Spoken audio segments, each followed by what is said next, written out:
Hey everyone, greetings to all. This is Sakshi Agrawal here in front of you with a new video on a new topic, that is important question of mathematics for class 10. ये सारे questions आपके board exam के लिए important रहेंगे. आप इन्हें कहीं भी राइट डाउन कर सकते हैं या फिर इनका पिक ले सकते हैं, what ever you think fit with you. So with this let's start the video और ला क्लासेस बिगेन.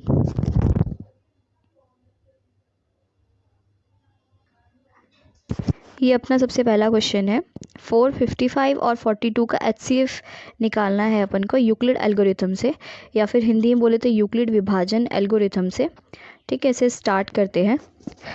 तो सबसे पहले अपन को क्या करना है, इसमें 455 अंदर आएगा, 42 बाहर. जैसे डिवीजन करते हैं वैसे ही.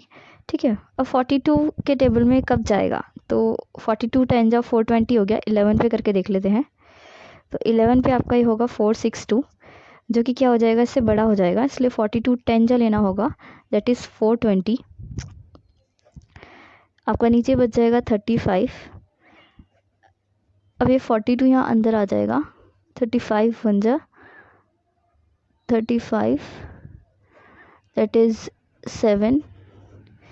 फिर 35 यहाँ आ जाएगा, 7 5 से 35, और फिर ये कैंसिल आउट हो जाएगा. यानी कि अगर इसके फंक्शंस हम नीचे लिखना चाहे तो हम लिख सकते हैं 455 इक्वल्स टू 42 इंटू 10 प्लस 35, जो कि हमारा रिमाइंडर था. यहाँ पे देख सकते हैं 42 इंटू 10 प्लस 35. नेक्स्ट हम किसका स्टेप लिखेंगे, 42 का. ठीक है, 42 equals to 35 into 1 plus 7, that is 35 into 1 plus 7. Next किसका लिखेंगे हम, 35 का, that is 35 equals to 7 into 5 plus 0, 7 into 5 plus 0. So इस तरीके से अपना ये पहला क्वेश्चन हो गया है. दैट इज़ 455 का 42 से HCF निकालना था यूक्लिड एल्गोरिथम से, हिंदी में बोले तो यूक्लिड विभाजन एल्गोरिथम से. सो इसी के साथ नेक्स्ट क्वेश्चन पे मूव करते हैं. ये हमारा नेक्स्ट क्वेश्चन रहेगा. 96 और 404 का LCM और HCF निकालना है प्राइम फैक्टराइजेशन मेथड से या फिर अभाज्य गुणनखंड विधि द्वारा. ठीक है भाई, तो स्टार्ट करते हैं. नॉर्मल आप जैसे LCM HCF अपना करते हैं वैसे ही आप इसको स्टार्ट करेंगे. 96 दैट इज़ 404, दोनों 2 से जाएंगे. प्राइम फैक्टर से ही इसको करना है स्टार्ट, यानी कि ऐसे कुछ आपके नंबर जो कि सिर्फ अपने टेबल में आते हो, जैसे कि 2 हो गया प्राइम फैक्टर, सबसे छोटा और इकलौता इवन प्राइम नंबर आपका. ठीक है, 2 4 जा 8, 9 का 1 कैरी, 2 8 जा 16, 2 2 जा 4 0 2. नेक्स्ट 2 2 जा 4, 2 4 जा 8, 1 0 1. देन 2 12 जा, ये अपना 1 0 1 ही रहेगा. 2 6 जा, 3 2 जा, 1 0 1 ऐसे ही चलता रहेगा. एंड लास्ट में 2 1 जा, और ये 1 0 1 अपना ऐसे ही उतरेगा. फिर 1 0 1 से इसको करके ख़त्म कर देंगे, दोनों साइड 1 आ जाएगी तो ये ख़त्म हो जाएगा. अगर इसके HCF की बात की जाए तो HCF यानी कि दोनों किससे डिवीजन हो रहे हैं, तो एक तो 2 से हो रहा है और फिर यहाँ पे दोबारा 2 से हो रहा है. इसके अलावा ऐसा कोई यहाँ पे सिंगल डिजिट नहीं है जिससे दोनों की दोनों वैल्यू डिवाइड हो रही हो, इसलिए हम मान लेंगे अपना HCF सिर्फ ये 2 ही रहेंगे, दैट इज़ 4 हो जाएगा HCF. LCM आप क्या कर सकते हैं, एक तो ये आपका हो गया कि हाईएस्ट जो इनकी पावर्स है उसको लेके मल्टीप्लाई कर दिया, जैसे कि 2 की पावर 1 2 3 4 और 5. ठीक है, या फिर 3 की पावर 1 और 1 0 1 की पावर 1. इसको आप करेंगे तब भी आपका LCM इससे आ जाएगा, पर क्योंकि हमें प्राइम फैक्टराइजेशन मेथड से कह रहे हैं तो उससे करना ज़्यादा सही रहेगा इसको. तो उसका आपका क्या है, एक फॉर्मूला है जो कि आपका फॉर्मूला रहेगा LCM into HCF equal to first value into second value. तो LCM आपका इसमें निकालना है अपन को. अभी HCF आ गया है 4, फर्स्ट वैल्यू है आपकी 96 और सेकंड वैल्यू है आपकी 404. जैसे कि यहाँ क्वेश्चन में मेंशन था कि फर्स्ट वैल्यू क्या है आपकी 96 और सेकंड वैल्यू क्या है 404. तो इसका HCF तो अपना निकल गया था यहाँ पे 4. अब इसका LCM निकाल रहे हैं हम. तो LCM into HCF equals to first value into second value, ये इसका फॉर्मूला है.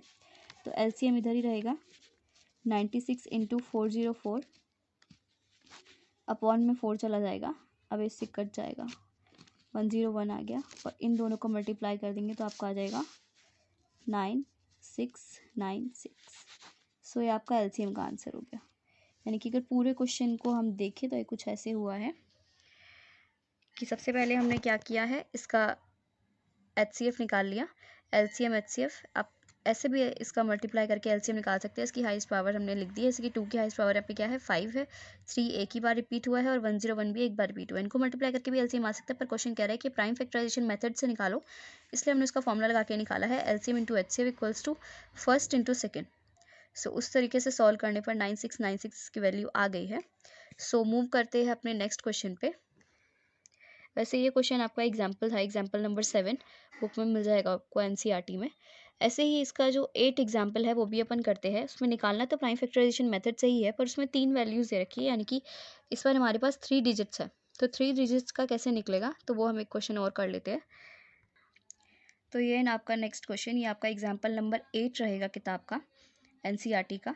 इसमें 672 और 120 का एचसीएफ और एलसीएम दोनों निकालने हैं। ठीक है भाई, वही नॉर्मल तरीके से इसको स्टार्ट करेंगे। 672 और 120, 2 से जा रहे तीनों, 2 3 जा 6, 2 3 जा 6, 7 का 1 कैरी, 2 6 जा 12, 2 6 जा 12 0। फिर से 2 से 3 तो नहीं जाएगा, 2 18 जा 16 चला जाएगा, 2 3 जा 6 चला जाएगा। फिर 2 से 2 9 जा 18 चला जाएगा, 2 15 जा 30। फिर 3 से जा रहे तीनों, 3 1 जा 3, 3 3 जा 9, 3 5 जा 15। नेक्स्ट 3 1 जा 3, नेक्स्ट वन इज़ 5 1 जा 5। ऐसे अपना पूरा हो गया ये। बात करें इसके एचसीएफ की, तो एचसीएफ देखिए भाई इसमें क्या क्या आ रहा है। एक तो 2 आ रहा है, ठीक है। फिर नेक्स्ट टाइम 2 से देखो पूरा नहीं गया, 3 रह गया, तो 3 अब इस बार 2 नहीं ले सकते। और आगे 3 से ही पूरा जा रहा है। 3 भी इसका मल्टीपल है, 9 भी और 5 भी, तो 3 भी इसके एचसीएफ में कैलकुलेट होगा, दैट इज़ 6 आ गया आपका एचसीएफ। एलसीएम की बात करें तो एक तो तरीका वही है कि आप इसके हाईएस्ट पावर्स को लेके, जैसे कि 2 की पावर क्या आ रही है 1 2 3, 3 की पावर आपका क्या आ रहा है 2 और 5 की पावर 1, ठीक है। इसको मल्टीप्लाई कर देंगे तब भी आपका आंसर आ जाएगा, जो कि आएगा 360। और अब क्या है इसमें, अगर उसी फॉर्मूले का यूज़ करना चाहे कि H C F into L C M equals to first into second digit, तो इस तरीके से अगर हम इसको करने की कोशिश करेंगे तो अपना क्या है आंसर मैच नहीं होगा, क्योंकि इसमें क्या है अपना 3 डिजिट है, 2 डिजिट तो है नहीं, 3 डिजिट है, दैट इज़ 6 इंटू 72 इंटू 120। तो ये अपना कभी भी मैच नहीं होगा, तो इस तरीके से हम इसको नहीं निकाल सकते। ये सिर्फ इसी क्वेश्चन में नहीं है, ये सिर्फ इस कॉन्सेप्ट में है कि जब भी आपके पास 3 डिजिट होगी तो आप LCM into HCF equals to नहीं ला सकते first into second into third digit के। तो इसमें क्या करना होता है, इसका दूसरा तरीका है, अगर आपको ऐसे ही इसको निकालना है तो वो क्या तरीका है, ठीक है। तो इसका एक फॉर्मूला होता है, अगर आपको एलसीएम निकालना ही है उस तरीके से, वैसे तो आपके इस क्लास में ये फॉर्मूला यूज़ करने की कोई ज़रूरत नहीं है, पर फिर भी आपके लास्ट पेज पे, जो कि आपका फर्स्ट चैप्टर जब लास्ट हो जाएगा तो उसके लास्ट पेज पे एक टेबल बना हुआ है, दैट इज़ इंपॉर्टेंट पॉइंट्स का टेबल। उसके अंदर दिया हुआ है कि अगर 3 डिजिट का एलसीएम आपको फॉर्मूले से ही निकालना हो, अगर किसी की इच्छा हो ऐसे निकालने की, तो वो इसको ऐसे निकाल सकता है कि तीनों डिजिट पी क्यू आर का एलसीएम कैसे निकलेगा, P into Q into R into H C F of P Q R division में H C F of P Q into H C F of Q R into H C F of P R. अब पी Q R की value क्या थी आपकी 6 into 72 into 120। H C F क्या निकला था पी क्यू आर का 6 निकला था। H C F P Q का क्या निकलेगा, तो निकालना होगा आपको। देखो पी क्यू आपके क्या थे 6 और 72 था, तो इसका क्या क्या निकल जाएगा, अगर यहाँ पर निकाल ले हम थोड़ा सा साइड में, तो पी क्यू का एक तो पहले 2 निकला था कि 2 से डिवीजन हो रहे थे, फिर 2 से यहाँ नहीं हुआ था, यहाँ भी नहीं हुआ था, 3 से हुआ था तो 3 और निकल गया, बस बाकी और कुछ निकलना। तो यानी कि इसका आपका एच सी एफ निकल जाएगा 6। तो यहाँ पे H C F of P Q कितना ले लेंगे हम 6 ले लेंगे।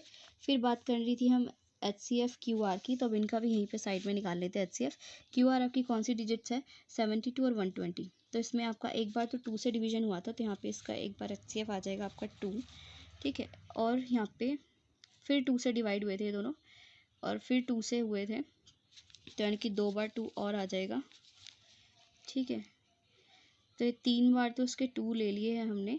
फिर यहाँ पे 3 से भी हुआ था और एक और बार 3 से नहीं हुआ था, तो यानी कि एक ही 3 आएगा, ठीक है। इनको मल्टीप्लाई कर लीजिए, 2 जा 4, 2 जा 8, 8 3 जा 24, तो 24 आपका इसका आ गया है, यहाँ पे ले लीजिए।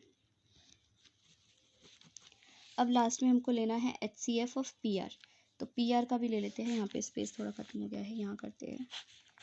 PR आपकी कौन कौन सी वैल्यू थी भाई, 6 और 120 था। तो पहले तो दोनों 2 से डिवीजन हो रहे थे, फिर उसके बाद यानी कि 1 2 तो यहाँ पे आ गया इनके नाम का, फिर उसके बाद दोबारा 2 से तो नहीं गए थे दोनों, फिर 2 से भी नहीं गए थे, 3 से गए थे दोनों, तो 3 आ जाएगा इसका एक और फैक्टर, यानी कि 2 3 जा 6 हो गया इसका HCF, तो यहाँ 6 ले लेंगे इसकी वैल्यू। ठीक है, अभी आपका क्या हो गया, 6 से 6 कट गया, फिर 6 से 6 कट गया, ये आपका कट गया 12 2 जा 24, 12 1 जा 1, 2 5 जा 10। अब आप इसको 72 इंटू 5 बच गए आपके, अगर यहाँ पे आप इसको सॉल्व करके देख रहे हैं तो 72 और 5 को आप गुणा करेंगे तो 360 आपका फिर से आ जाएगा, यानी कि जो HCF हमारा ऊपर आया था वही HCF हमारा नीचे आ गया है। ठीक है, तो ये इसका फॉर्मूला है, यूज़ करने की इच्छा हो तो कर सकते हैं, वरना ऐसा कुछ नहीं है, क्योंकि क्वेश्चन ने क्या बोला हुआ है, सीधा ये बोला हुआ है कि जब भी 3 डिजिट्स होंगी तो उसमें LCM इंटू HCF करने पर 1 इंटू 2 इंटू 3 नहीं आएगा। ठीक है भाई, तो यहीं तक आप इसको छोड़ सकते हैं और LCM अपना ऐसे निकाल सकते हैं। LCM इसमें कैसे निकला है, जो भी आपकी 2 की हाईएस्ट पावर है, फिर 3 की हाईएस्ट पावर इंटू 5, 5 की भी जो हाईएस्ट पावर है तो 1 ही थी, तो इसलिए 1 लिखा नहीं है, तो इसलिए आपका LCM ऐसे आ गया। तो आप यहीं तक इसको कर सकते हैं, दिखा सकते हैं, ये आपको ज़रूरी नहीं है, ये आपके लास्ट पेज पे दिया हुआ था इसलिए मैंने इसको बता दिया आपको। ठीक है, तो इसी के साथ मूव करते हैं अपने नेक्स्ट क्वेश्चन पे, सो लेट्स गो। नेक्स्ट ना आपका इसमें एक छोटा सा कॉन्सेप्ट बनता है, जो कि आपका अगर हिंदी में बोले तो उसको शांत और अशांत बोलते हैं, शांत आवर्ती और अशांत आवर्ती।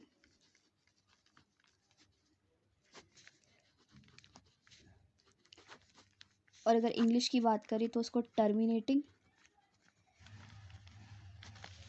और नॉन टर्मिनेटिंग कहते हैं।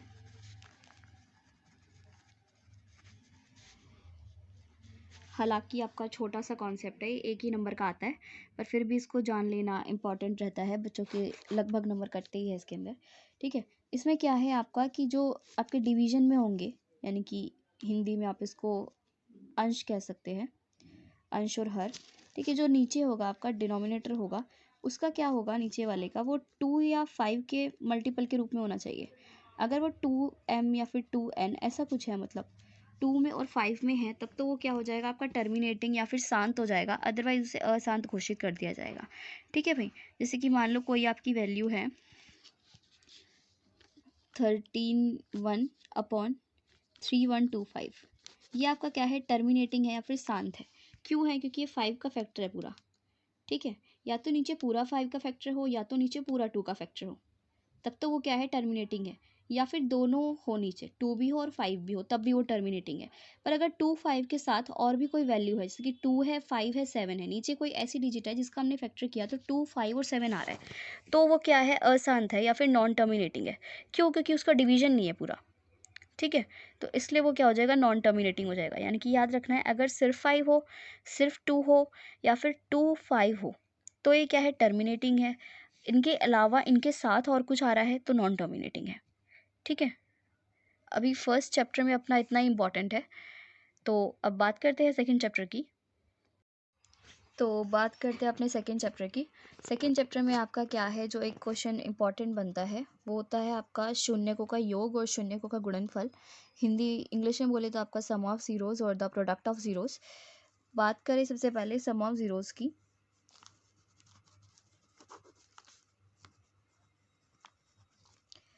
या फिर शून्यकों का योग।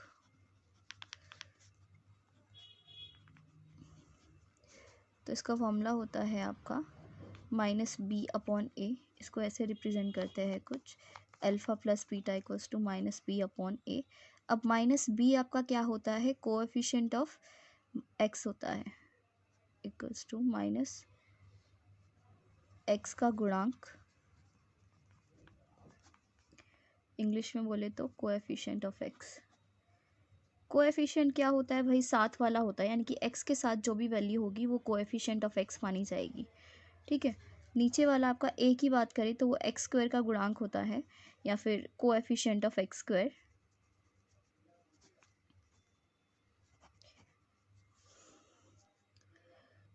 Coefficient of x square, next बात करते हैं अपने प्रोडक्ट ऑफ ज़ीरोज़ की।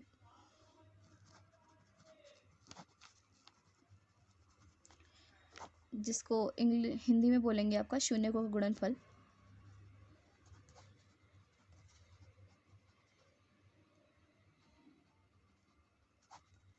सी अपॉन ए। सी अपना होगा कांस्टेंट टर्म, ए अपना फिर से वही एक्स स्क्वायर का गुणांक या फिर एक्स स्क्वायर का कोएफिशिएंट ऑफ एक्स स्क्वायर। इसको कैसे रिप्रेजेंट करते हैं, अल्फ़ा इंटू बीटा, आपका सी अपॉन ए आता है। ठीक है, इससे रिलेटेड आपका एक क्वेश्चन आएगा। क्वेश्चन आपको बोलेगा कि आपको सम ऑफ जीरोज़ निकालने हैं और प्रोडक्ट ऑफ जीरोज़ निकालने हैं, या फिर शून्यकों का योग और शून्यकों का गुणनफल निकालना है। ठीक है, तो इन फॉर्मूले से आप निकाल सकेंगे, इसलिए आपको ये फॉर्मूले याद रखने होंगे। सम ऑफ जीरोज़ या फिर शून्यकों का योग क्या होता है, minus B upon A, alpha plus beta equals to minus B upon A, जहाँ पे बी क्या होगा, एक्स का गुणांक होगा, एक्स के साथ वाला होगा, और ए क्या होगा, एक्स स्क्वायर के साथ वाला होगा। वहीं बात करें प्रोडक्ट ऑफ जीरोज़ की या फिर शून्यकों का गुणनफल की, तो इसका फॉर्मूला हो जाएगा C upon A, alpha into beta equals to C upon A. ठीक है, तो अब इन फॉर्मूले से रिलेटेड एक क्वेश्चन कर लेते हैं ताकि आपको अच्छे से समझ आ जाए। तो करते हैं क्वेश्चन। तो ये आपका क्वेश्चन है x square plus 7x plus 10। Question कह रहा है कि शून्य को इसके शून्य ज्ञात करने हैं, जो कि शून्यकों का गुणनफल भी बताओ और इसका वो भी। ठीक है, सबसे पहले शून्य ज्ञात करने हैं, फिर शून्यकों का गुणनफल और योगफल, या फिर वैसे बताया जाए तो इसके सबसे पहले ज़ीरोज़ निकालने हैं, फिर सम ऑफ ज़ीरोज़ निकालना है, फिर प्रोडक्ट ऑफ ज़ीरोज़ निकालना है। तो स्टार्ट करते हैं। इसका आप 3 मेथड से तोड़ सकते हैं इसको। इसका फैक्टराइजेशन सिंपल 3 मेथड वाले रूल से कर सकते हैं हम। A equals to X square equals to X square के साथ वाला और लास्ट में कांस्टेंट टर्म, दोनों का मल्टीप्लाई, जो कि क्या आ जाएगा आपका 10। बी स्टेप क्या हो जाएगा, 7x इक्वल्स टू 10 का एलसीएम कर लीजिए, 2 5 जा 10, 5 1 जा 5, तो 2 और 5 के फैक्टर बने, 2 प्लस 5 इक्वल्स टू 7, यानी कि 2x plus 5x equals to आपका 7x हो गया। सी स्टेप क्या हो गया, एक्स स्क्वायर, 7x की बजाय ये पूरा लिखेंगे, 2x प्लस 5x प्लस 10। अब ये दोनों पेयरिंग हो गई इसकी, इसमें x कॉमन लिया, x प्लस 2 अंदर आ गया, यहाँ पे 5 कॉमन लिया, x प्लस 2 आ गया, यानी कि एक ब्रैकेट बन गया आपका x प्लस 5 का और एक ब्रैकेट बन गया x प्लस 2 का। ठीक है, अब यानी कि इसके फैक्टर क्या हो गया, x माइनस 5 और x की वैल्यू माइनस 2, यानी कि इसके दो आपके फैक्टर है, या फिर आप इसको बोल लीजिए ज़ीरोज़ है, यानी कि x की दो वैल्यू है, -2 और -5। तो क्वेश्चन ने सबसे पहले तो आपको क्या बोला था कि आप इसके क्या निकाल दीजिए, शून्यक निकाल दीजिए या फिर इसके फैक्टर निकाल दीजिए। तो इतना तो हो गया है। अब क्वेश्चन क्या कहता है कि इसके सम ऑफ ज़ीरोज़ में निकालने हैं और प्रोडक्ट ऑफ ज़ीरोज़ में निकालने हैं, यानी कि शून्यकों का योग और गुणनफल दोनों। तो वो स्टार्ट करते हैं। तो शून्यकों का योग या फिर सम ऑफ ज़ीरोज़ इक्वल्स टू क्या था आपका फॉर्मूला, माइनस बी अपॉन ए। अब बी की वैल्यू आप यहाँ पे देख सकते हैं, बी क्या था आपका, वो कोफिशिएंट ऑफ एक्स जो होगा वो बी कहलाएगा आपका। बी क्या है, कोफिशिएंट ऑफ एक्स, जो एक्स के साथ हो। यहाँ पे एक्स के साथ क्या है भाई, 7 है, तो 7 आ जाएगा और माइनस का माइनस लग जाएगा, तो -7। ए क्या है क्वेश्चन में, 1 है, एक्स स्क्वायर के साथ वाला, तो एक्स स्क्वायर के साथ 1 है। नेक्स्ट आपकी बात करेंगे शून्यकों का गुणनफल।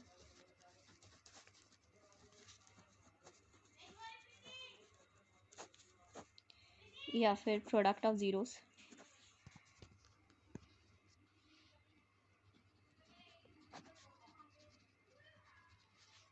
जो कि आपका फॉर्मूला बन जाएगा सी अपॉन ए। सी आपका क्या है, लास्ट की कांस्टेंट टर्म है, जो कि क्वेश्चन में 10 दे रखी है। ए की बात करें तो 1, यानी कि ये आपका हो गया -7, ये आपका हो गया 10। तो आपका सम ऑफ ज़ीरोज़ या फिर शून्यकों का योग आ गया है -7, और शून्यकों का गुणनफल या फिर प्रोडक्ट ऑफ ज़ीरोज़ आ गया आपका 10। ठीक है, तो let's move on the next question.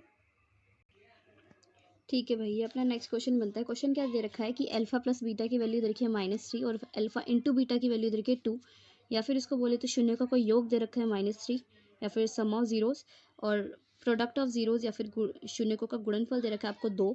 ठीक है, इसके हिसाब से क्या कह रहा है क्वेश्चन, आपको इक्वेशन मांग रहा है। ठीक है भाई, तो इक्वेशन कैसे निकालेंगे, सबसे पहले अपन इसका फॉर्मूला ही लिख देंगे। अल्फा प्लस बीटा अपने पास होता क्या है, -b अपॉन ए, यानी कि ये वैल्यू हो जाएगी -3/1। ठीक है, नेक्स्ट वन की बात करें हम तो अल्फ़ा इंटू बीटा क्या होता है, सी अपॉन ए, यानी कि 2/1, यानी कि दोनों में क्या है, अब 1 1 तो ए की वैल्यू आई रही है। इक्वेशन कैसी बन जाएगी, 1x² माइनस माइनस प्लस हो जाएगा, तो +3x और +2। बस ये आ गई आपकी इक्वेशन। इजी था ये क्वेश्चन, ठीक है। कई बार क्वेश्चन में क्या होता है कि नीचे बैलेंस करना पड़ता है, जैसे कि ये दे देगा आपको 2/3 और ये दे देगा -3, तो दोनों को ऊपर नीचे से 3 से मल्टीप्लाई करना पड़ेगा। जैसे कि मान लो इसी क्वेश्चन को करके दिखा देते हैं, यही कर लेते हैं, ठीक है। यही मान लेते हैं कि अल्फ़ा प्लस बीटा आपको क्या दिया होता, -3 दिया होता। अल्फ़ा इंटू बीटा क्या दिया होता, 2/3 दिया होता। तो अब देखो भाई, इसमें क्या आ रहा है आपका -b/a क्या आ रहा है, 3/1, -3/1। और यहाँ की बात करें तो अल्फ़ा इंटू बीटा क्या आ रहा है आपका, c/a। यानी कि इसको कहीं साफ लिखते हैं, रुको, देखो भाई यहाँ पे साफ पेज है, यहाँ लिख लेते हैं। जैसे कि आपका एक क्वेश्चन में दिखा देती हूँ आपको, यहाँ से कंटिन्यू हो रहा था। ये आपका -b/a क्या आ रहा था, -3/1, और यहाँ पे c/a क्या आ रहा था आपका, 2/3। यानी कि दोनों में a की वैल्यू चेंज हो रही है। इसमें a की वैल्यू 1 निकल रही है आपकी, और इसमें आपकी a की वैल्यू 3 निकल रही है। तो ऐसे तो इक्वेशन ये वाली बन नहीं पाएगी, इसकी ax² + bx + c। इक्वेशन आपकी क्या होती है, ये होती है ना ax² + bx + c। ये तो इससे निकलेगी नहीं। तो इसलिए हमें क्या करना होगा, सबसे पहले a की वैल्यू को इक्वल करना होगा। a की वैल्यू को इक्वल करने के लिए क्या करूँगी, मैं दोनों साइड 3 से मल्टीप्लाई कर दूँगी इसमें, ठीक है। क्योंकि 1 तो 3 बनाया जा सकता है, पर 3 को 1 कैसे बनाए, दोनों साइड डिवीजन करनी पड़ेगी। इससे अच्छा है कि इसको मल्टीप्लाई कर दो। तो इसको अगर मैंने मल्टीप्लाई किया तो आपका क्या बन गया, ये बन गया 3 3 जा 9/3, ये वाली वैल्यू। इसको 3 से मल्टीप्लाई किया तो ये बन गई, इक्वल्स टू -b/a हो गया। और दूसरी आपकी क्या बन गई, 2/3, जो कि क्या है आपकी c/a। यानी कि इससे अब इक्वेशन बन सकती है 3x², ठीक है, और माइनस माइनस +9x और +2। अब ये हो गई आपकी इक्वेशन, ठीक है। यानी कि अगर आपका अपॉन वाला कोई चीज़ मैच नहीं कर रहा हो तो पहले आप उसको मैच करेंगे और उसके बाद उसकी इक्वेशन बनाएंगे। तो ये पूरा क्वेश्चन कुछ आपका ऐसा दिखेगा, ठीक है। अब चलते हैं दूसरे क्वेश्चन पे। नेक्स्ट क्वेश्चन आपका डिवीजन का है भाई, ये क्वेश्चन दे रखा है आपका डिवीजन का, ठीक है। ये करते हैं अपना। इसमें क्या है, आपको देखना बहुत ध्यान से होगा तभी आपको ये आ पाएगा, ठीक है। स्टार्ट करते हैं इसको। जैसे कि ये इसको पूरे को इससे डिवाइड करना है, ठीक है। इसको इससे भाग देनी है, डिवीजन करनी है। तो ये बाहर आएगा अपना, क्योंकि इससे करनी है। तो x² + 2x + 1, मैंने इक्वेशन को घुमा दिया है। अंदर क्या रह जाएगा, 3x³ + x² + 2x + 5। अब आपको देखना है कि यहाँ पे किस चीज़ की कमी है। तो 3 की कमी है और x की कमी है, क्योंकि अगर x की 2 में x की 1 और ऐड हो जाए तो x की क्यूब हो जाएगा, और 3 तो यहाँ पे है नहीं, तो इसलिए 3 भी लेना पड़ेगा। तो जिस चीज़ की कमी है उससे क्या कर दिया जाएगा, इसको मल्टीप्लाई करके यहाँ लिख दिया जाएगा ताकि कैंसिल आउट हो जाए। तो अगर इससे करेंगे इसे, तो ये 3x³ हो गया, और ये क्या हो गया, +6x², और ये प्लस हो गया 3x, ठीक है। अपोजिट साइन लिख देंगे, माइनस माइनस माइनस, ये तो कट गया आपका। ये क्या रह जाएगा, -5x²। ये क्या हो जाएगा, -x + 5। अब किससे करेंगे, -5 से करेंगे, क्योंकि x² तो आपका सेम है, तो इसलिए -5x² और -10x -5। Opposite sign, plus plus plus, cut गया ये क्या हो गया आपका, प्लस माइनस माइनस, 10 में से 1 गया 9x, और ये भी आपका प्लस प्लस 10 हो गया। तो अब ये इससे मल्टीप्लाई नहीं होगा, क्योंकि ये x है और ये x² है, ये इससे छोटा है, इसलिए अब ये मल्टीप्लाई नहीं होगा। तो आपका क्या रह जाएगा, रिमाइंडर रह जाएगा, ठीक है। तो इस तरीके से क्वेश्चन एंड हो जाएगा आपका। एक बार आपसे देख सकते हैं ऐसे, ठीक है। अब चलते हैं अपने नेक्स्ट क्वेश्चन पे। नेक्स्ट क्वेश्चन आपका ये है भाई। इसमें क्वेश्चन क्या कह रहा है, एक इक्वेशन आपको दे रखी है, इसके 2 जीरोस दे रखे हैं। क्वेश्चन कह रहा है कि बाकी जीरोस आप निकालो। ये आपका एग्जाम्पल नंबर 9 है बुक का, पेज नंबर 39 NCERT। ये क्वेश्चन करेंगे अपन। ये क्वेश्चन इंपॉर्टेंट है और एग्जाम में बहुत बार आया भी हुआ है। इसमें क्या है कि आपको 2 जीरोस दिए हुए, तो 2 जीरोस को आप इक्वेशन में पहले अंदर मल्टीप्लाई कर देंगे। x, इसका अपोजिट साइन हो जाएगा -√2, और ये क्या हो जाएगा, x + √2। जब दोनों को मल्टीप्लाई कर देंगे आप, तो x² हो जाएगा। इसको x को पहले x से किया तो x², फिर इसको इससे -√2x, फिर +√2x, और फिर आपका क्या हो जाएगा, -2, रूट से रूट कैंसिल, ठीक है। तो आपके ये दोनों तो कैंसिल हो गए, यानी कि क्या बच गया, x² -2। फिर क्या है, सिंपल आपको क्या करना है, जो पूरी इक्वेशन थी इसको इससे डिवीजन कर देना है, ठीक है। मैं आपको थोड़ा सा करके दिखाती हूँ, बाकी इसको डिवीजन आप कीजिएगा, क्योंकि डिवीजन पूरा सेम आपको प्रीवियस क्वेश्चन की तरह करना है, ठीक है। प्रीवियस क्वेश्चन आप एक बार दोबारा देखिएगा, अगर समझ नहीं आया होगा तो उस तरीके से आप इसको पूरे को डिवाइड कर दीजिएगा इससे, तो इजीली डिवाइड हो जाएगा, ठीक है। सबसे पहले हमने क्या किया, दोनों आपके जो रूट्स थे उसको अपोजिट साइन करके ले लिया, जैसे कि यहाँ पे आपका √2 पॉजिटिव में था तो उसका नेगेटिव ले लिया, और नेगेटिव में था तो पॉजिटिव ले लिया। फिर उसको अंदर मल्टीप्लाई किया जैसे नॉर्मली करते हैं, a को b से, पहले x1 को x1 से, फिर x1 को आपका y2 से, ठीक है। ऐसे इसको मल्टीप्लाई किया तो आपका x² - 2 आ गया। अब इस x² - 2 से इस पूरी इक्वेशन को हमने क्या करना है, डिवीजन करना है इस वाले क्वेश्चन की तरह, ठीक है। सिंपल क्वेश्चन की तरह आपको उसको डिवीजन कर देना है, आपका आंसर आ जाएगा। सो इस तरीके से बाकी हमारा चैप्टर 2 के अंदर और कुछ ऐसा इंपॉर्टेंट नहीं बनता है। सो अब हम मूव करेंगे अपने चैप्टर 3 की ओर। सो चलिए चलते हैं।